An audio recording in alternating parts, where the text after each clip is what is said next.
I do hope it's all smiles in the community on this Monday, and after a proper Manchester United performance on the weekend, today it's all about a proper Manchester United chat. So as usual, get involved in that comment section, smash that like button and subscribe if you're new. How are you feeling after that weekend?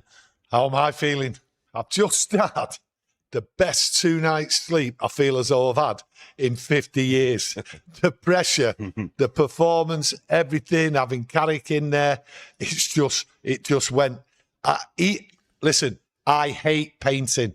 I was that relaxed on Sunday. Right? I did a few hours painting and actually enjoyed it. I am a different man here today, and I think many United fans out there are standing tall and bouncing, and all the woes and all the worries have just seemed to have disappeared. That's what football does. And that game, for me, just relaxed me. It's one of them where I actually wish the Arsenal game was tonight. You know, after watching that performance and a 90-minute performance, I must add, against Manchester City. But as we always do, we always look at what the community has to say on every single video, and going through the match reaction comments, there was some in there, though, that was pointing the finger as to say, you're going over the top. Pointing the finger at me? What? I'm not used to that. Someone having a go at me. Listen, I don't apologise for going over the top. If you can't go over the top, right, after a game like that and watching it, 90 minutes, intense football. That was the difference with that football. It was intense and they stuck to it. If I can't go over the top and use my sort of own language to sort of say, that was brilliant. Yeah. Yes, I did it. I did say in my aftermatch that I thought I'd gone a little bit nutty in some of the things I said. But I'm entitled to say it after watching United fail on so many occasions. And then to see that performance, I don't think I went over the top. I'm a Man United fan, and I spoke to many United fans, right, what were coming out of that ground, seen them an hour or two later, and they were absolutely delighted. There was no talk of defeatism or anything like that, looking forward to the next game. This is what it's all about. Yeah, I've got a licence as a Manchester United fan to sometimes go over the top, and I make no apologies for it. Yeah. All in all, though, I think the majority of comments, they're all looking like they were enthusiastic, optimistic as well, and couldn't wait for the next game against Arsenal. No, listen, I woke up this morning and I was just thinking, I wish there was a game tonight. Yeah. Now, how often does that get you, watching Manchester United over the last few years? I want a game tonight. I just want the next game because I want to see, can they do it? You know, them players putting that effort in, running for 90 minutes, competing. I want to see it, and I want to see it every game. And I really, like you say, Kieron, tonight, if there was a game, I'd be over the moon waiting for it. Enthusiasm, Man United, it just feels as though there's a different mood everywhere. I mean, I've seen a few people, went to the shops, done a few little errands over the weekend. You know, like I say, I was painting and that was an errand, but I enjoyed it. But I spoke to people and I can't wait for the next game. I can't wait. That's the buzz. And I just seen a comment before, someone was saying, all quiet with the media, isn't it? It just shows you performance like that. And there was some outstanding performances. And I think everyone was blown away by them. Yeah, a lot of enthusiasm coming through in today's live chat, which is great to see. Keep getting your comments and opinions in, because we do want to discuss them throughout today's video. You just mentioned about the media. I think it was Jam United who said, all quiet in the media today. They truly are lost when they don't have anything to batter us with. Neil also says, keep the momentum going. If United can play like the Derby game nearly week in, week out, we're going to upset a lot of teams from now until the end of the season, enjoying the ride again. Choo-choo. Well, we're going to upset a lot of teams and we're going to upset a lot of pundits, all these people slaughtering United on a daily basis. But listen, we've got 16 games to go. And fans do expect more of the same. Yeah. They do expect more of the same. I've looked at the 16 games, and the good thing about it is, we're out the FA Cup. That's a big disappointment, but we'll have a free week, okay? Then you've got the international break. So for 16 games, these players, really, we should expect the same as what we've just seen against Manchester City. There is no excuses. It's one game a week. So for me, we can win any game. That was said not long ago. And I'm telling you now, after that performance, 1 game a week, and you've got 2 breaks, there is no reason to see United really put on a good show and try and get as high as possible. No reason whatsoever for United not to compete. A lot of big performances from all the players who played the minutes against City, but a massive performance, I thought, from Harry Maguire. Considering it was his first start again in the Premier League. I think his last appearance for United, or a start, shall I say, was in early November, mid-November. So for him to come back in a derby, you know, the atmosphere, etc., the type of team we were playing, I thought it was a huge performance, mate. Yeah, it was a huge performance. I mentioned it, and some people sort of scoffed at the idea of me saying, I think Michael Carrick will pick Maguire. Listen, Maguire stood up. That's what he did. One thing no one talks about is how calm he was as well. And there's another thing people don't talk about Harry Maguire, not just in that game, his long ball passing. I think is excellent. That's the difference with Harry Maguire this year when I've seen him. His long ball passing, but he was so calm. He knew the task, and to come, he complains and he moans, and quite rightly so. His body can't take the football and all that.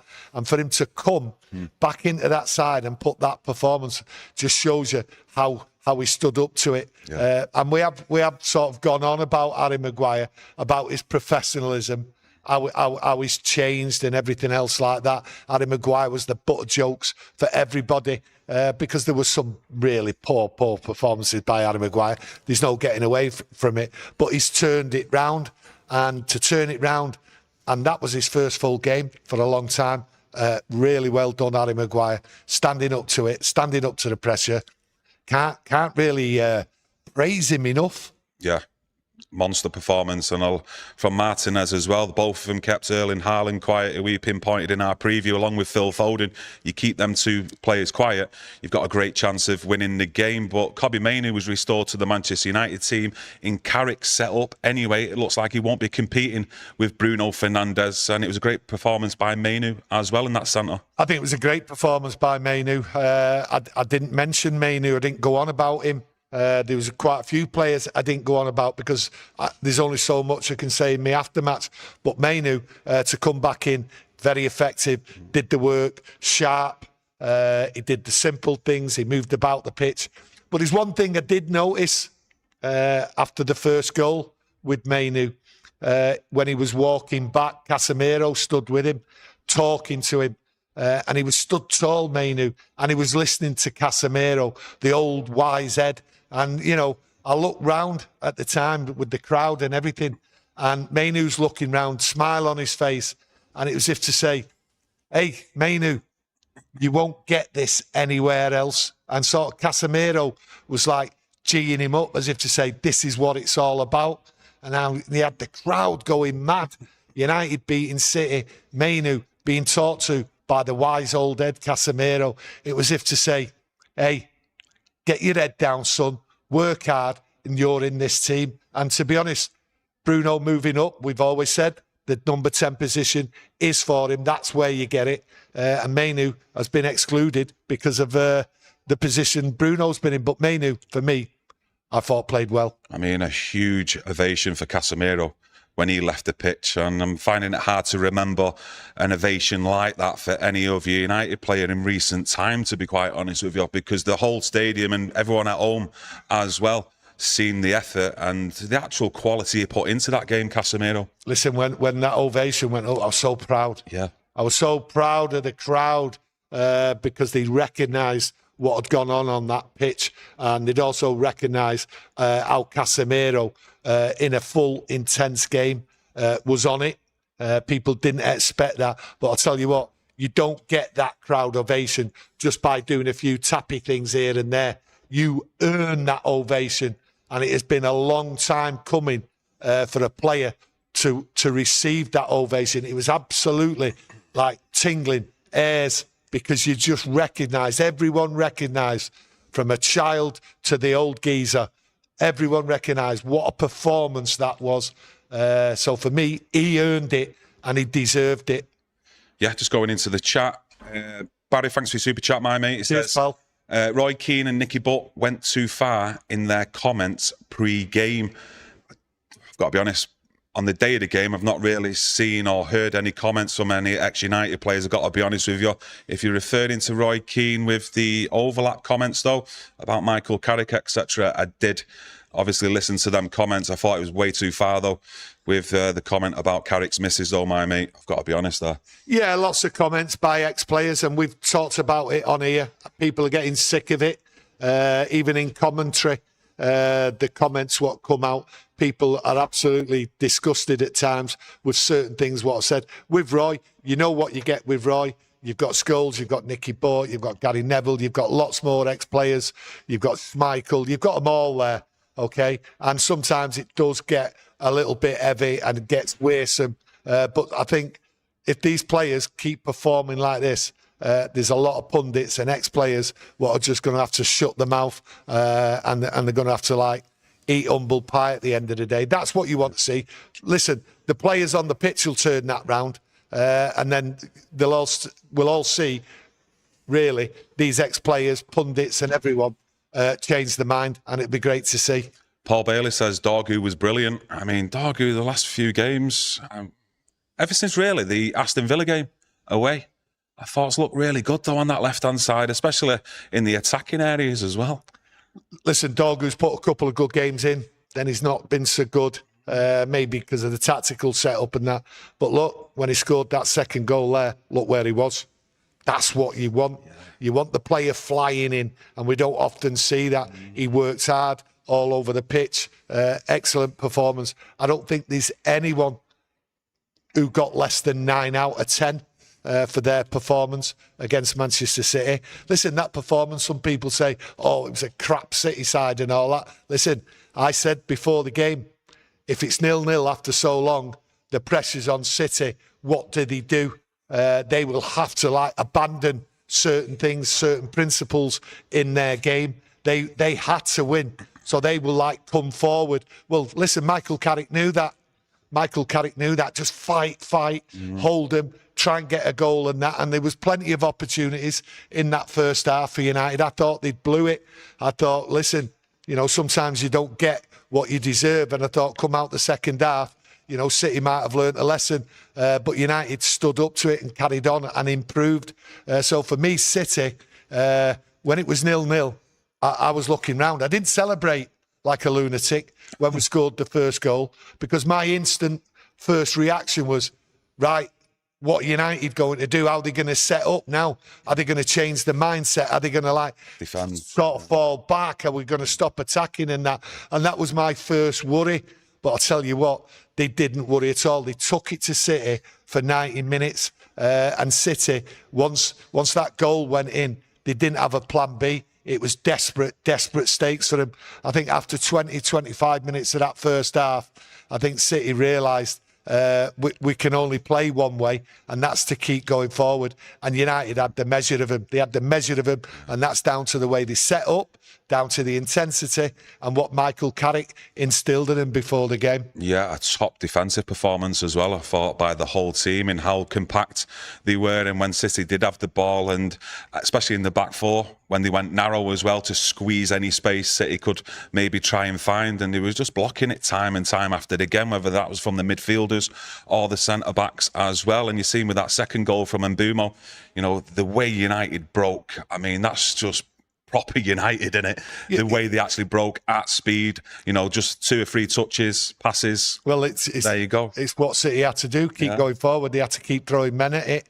But to be honest with you, by the time the second goal in, I don't think anyone, if we'd have been winning 4, possibly 5-0, no one really would have been surprised. The amount of goals we got disallowed, hit the bar, hit the post, things like that. So for me, City, by the time we scored the second goal, they were desperate stakes. And they just like deflated. They give up then. Once it was 2-0, they knew it was all over. There was nothing they could do. And that was because of everyone did the job, from the manager down to the kit man. Everyone did the job on the day, and you've just got to hope that it continues. I can't wait for the Arsenal game. I don't know about yous out there, right? But like I say, I wish it was tonight.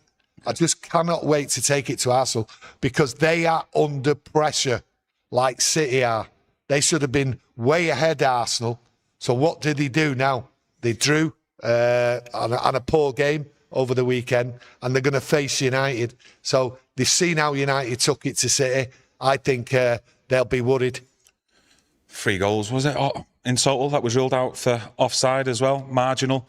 And you'd really, it's a positive, but you'll think that this week in training, they'll be working on that as well, you know, to time the runs correctly as well, not to get the, to beat the offside trap as well, going in against Arsenal, because they have got a strong and well-drilled back forward as well, Arsenal. Yeah, they've got a strong back foot. They've got to win. Yeah. That's the problem.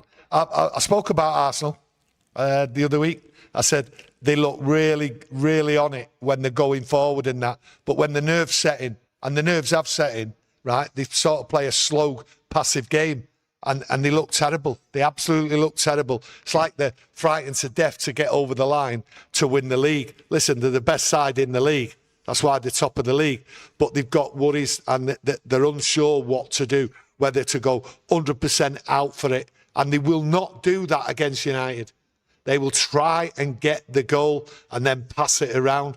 That's what they've been trying to do over the last few weeks, and it's not working. Yeah, we've always said at the start of the season, even under Ruben Amorim, or going into the season, that, you know, 1 game a week, it should start benefiting these players, where we actually sort of see the performance that we've seen against Manchester City. Some people out there will say it was the system holding us back and holding the players back, you know, with the freedom, the bravery on the ball. But, you know, what we're seeing against City, there's enough time as well to actually improve that, surely, going into the next games and the remaining games of the season. What benefits United, right, is being on the front foot and working together and having a clear plan when you're playing teams like your Fulham, your Brentford, your Bournemouths and other teams like that, right? You're sort of saying these play in a different way. Yeah. And if you've got a plan and you stick to it and you go for it, but it's the way the system was. That system was completely changed. The personnel on the pitch. You have to realise, our striker had scored 3 goals in 2 games, and he was dropped. And some people might be thinking, oh, that's a bad sign for Sesko. It's not. He picked that side. He picked the way to play the team he was facing. So for me... tactics were spot on. And by putting Mbeumo as like what you might call a false 9 instead of a traditional striker like Sesko. Yeah, but you can see the tactics changing again when you played, like I've just said, the likes of Fulham and all that. Carrick will change it, and he will change the personnel to beat him, to go for him. Whereas under Ruben Amorim, there's games there where he's been too passive. Carrick will not be passive. I said, right, when Ole Gunnar Solskjaer was being mentioned for the job, expect exciting football, going for it, on the front foot. Carrick the same. Anybody who knows, like if Ruud van Nistelrooy had come in, right, I said, expect exciting football. And that is exactly what we got in Carrick's first game. And it'll be exactly the same going forward, regardless of who we play. People talked about, oh, it'll be different when United play someone who's got a low block. How are we going to deal with it? Carrick will deal with it, and he'll tinker. He'll tinker with the team, and he'll know what to expect. So for me, I've no worries about who we play. We're on the front foot, and everyone knows that. That's why the media is saying nothing, because they know what's coming. Yeah. I knew what was coming, okay? I said it. This will be exciting, front foot, attacking football, okay? Under Ole Gunnar Solskjaer, under Carrick, under Van Nistelrooy. That's what we're going to get. No matter who we play, do not worry about, oh, the system or this team plays this way. We can't get behind. This is different, completely different. This is no fair football. Yeah, just going through your comments, to be honest with you, in the chat, some interesting opinions, so keep getting them in. Richie says, if you defend set pieces versus Arsenal, then we'll turn them over. They hardly score from open play, and we know how dangerous they are from set pieces. So he's got a point there. Does Harry Maguire keep his place? You would probably expect so. Well, you don't know about with his injuries how his body's going to cope with it, yeah, but I think Maguire will still be in there. So for me, do you defend? Listen, corners are corners, free kicks are free kicks. They know what to do. I think they've toughened up United in that part of the football, to be honest with you. Defending corners, defending free kicks and that. Yeah. I think they've got it. Listen, United won't let you down when it comes to that. I just see it now. They know what they're doing. There's no fear here, right? They will fight together.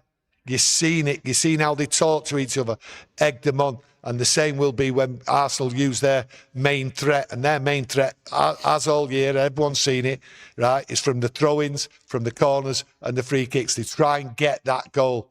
United will stand up to it. Look, in my opinion. Look, it's one game, a very good game of football as well, and 90 minutes, I may add.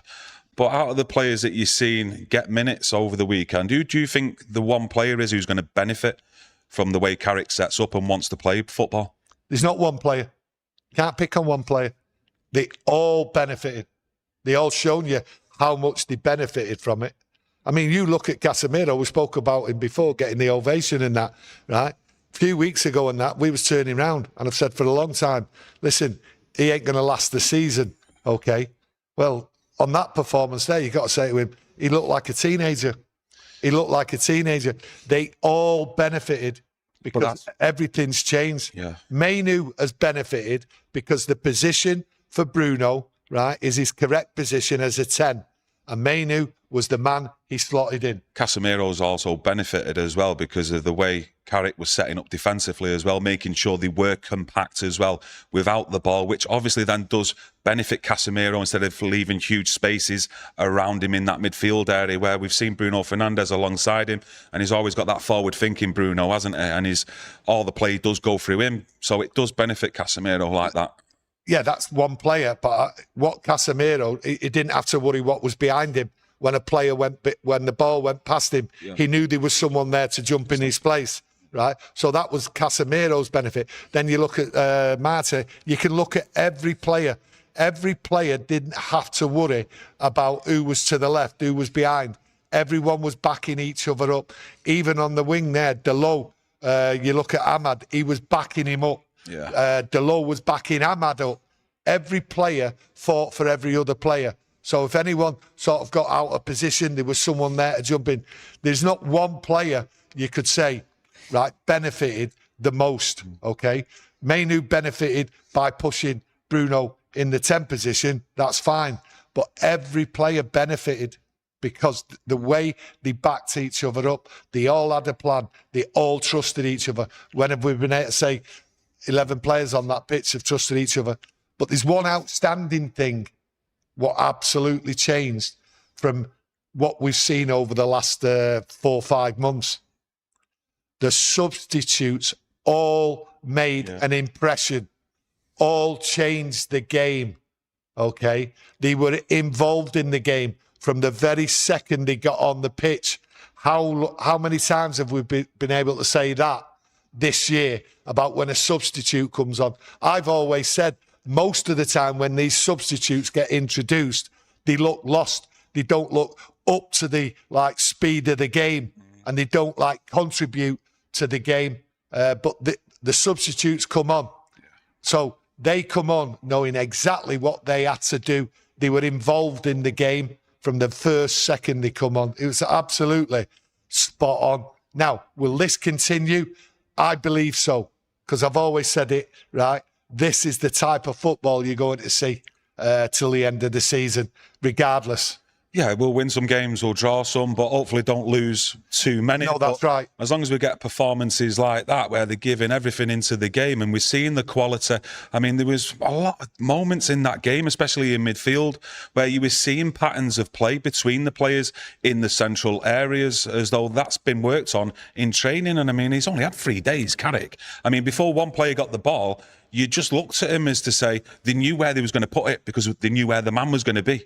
Well, I know this. If we get in a position where we're winning games like away to Forest, away to Tottenham, that team, that manager, that attitude, right, we won't be giving away a lead again like that because they will fight to hold that lead.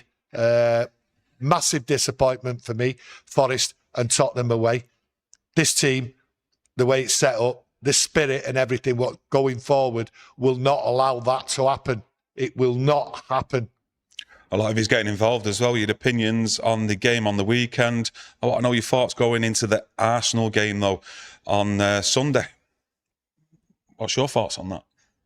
What's my thoughts? I think we might nick it 1-0. I really, really do. I think we might nick it. It'll be a battle. There's no two ways about it. That midfield, there will be a battle. But can we get as many chances? No, I don't think we can. But the thing is, can they get many chances? I don't think so. I don't think you'll see an Arsenal coming down the wings, try to get behind and all that. I think it's a midfield battle. And like I say, the pressure's on Arsenal. Listen, Arsenal and everyone knows what United can do. They can break. They can break so quickly, fast and everything, and they can create chances. They're not afraid anymore. You know, that's why I've just had 2 nights sleep, the best in nearly 50 years, right? Because I can just see that this team is no fear. They've got an expression to play football. They've been given the freedom. So for me, Arsenal can see that. Arsenal have got that fear of not being able to express themselves because they need to get over the line. That's the big worry. And that's why I wish that we was playing them now. I do as well. Mo saying he's watching from Japan. Big fan of yours. Much appreciated, mate, you joining us from Japan, and every single one of you out there, whether it's from round the corner or as far as Japan. Kev says, love watching Carrick's goal celebrations as well with the coaching staff.